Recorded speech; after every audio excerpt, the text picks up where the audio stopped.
सच्ची भक्ति।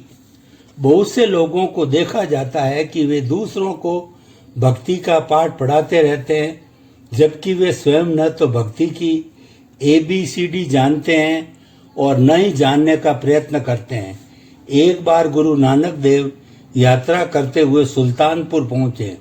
वहां उनके प्रति लोगों की दृढ़ श्रद्धा को देखकर वहां के काजी को उनसे ईर्ष्या हो गई।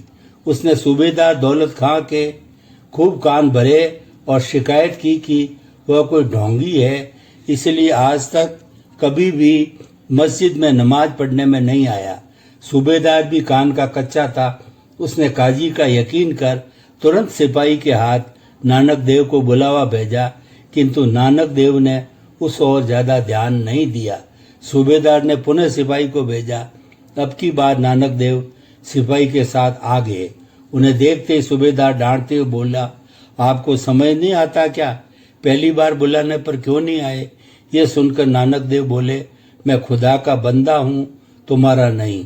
अच्छा, तो तुम खुदा के बंदे हो, लेकिन क्या तुम्हें यह मालूम नहीं कि किसी व्यक्ति के मिलने पर पहले उसे सलाम किया जाता है?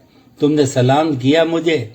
नानक देव बोले, मैं खुदा के अतिरिक्त और किसी को सलाम नहीं करता। तब फिर ओ खुदा के बंदे, मेरे साथ नमाज पढ़ने चल, तब पता चल जाएगा तुम कितनी खुदा की इबादत करते हो। क्रोधित होकर सूबेदार बोला और गुरु नानक देव उसके साथ मस्जिद गए। सूबेदार और काजी तो नीचे बैठकर नमाज पढ़ने लगे, लेकिन गुरु नानक देव वैसे ही खड़े रहे।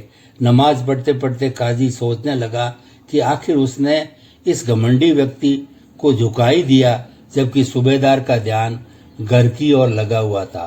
कारण यह था कि उस दिन अरब का कोई व्यापारी बढ़िया घोड़े लेकर उसके पास आने वाला था। वह सोच रहा था कि घोड़े बिकवाने के बदले के अंदर उससे कैसे अधिक से अधिक कमीशन लिया जाए। इसी उधेड़ बुन में लगा हुआ था सूबेदार। नमाज खत्म होते ही जैसे ही वे दोनों खड़े हुए तो उन्होंने नानक देव को चुपचाप खड़े पाया। सूबेदार आग बबूला होते हुए बोला, तुम सचमुच ढोंगी हो, खुदा का नाम लेते हो मगर नमाज नहीं पढ़ते। यह सुनकर नानक देव बोले, नमाज पढ़ता भी तो किसके साथ? क्या आप लोगों के साथ जिनका स्वयं का ही ध्यान खुदा की ओर नहीं था? अब आप ही बताइए, क्या आपका ध्यान उस समय कमीशन लेने की ओर था कि नहीं?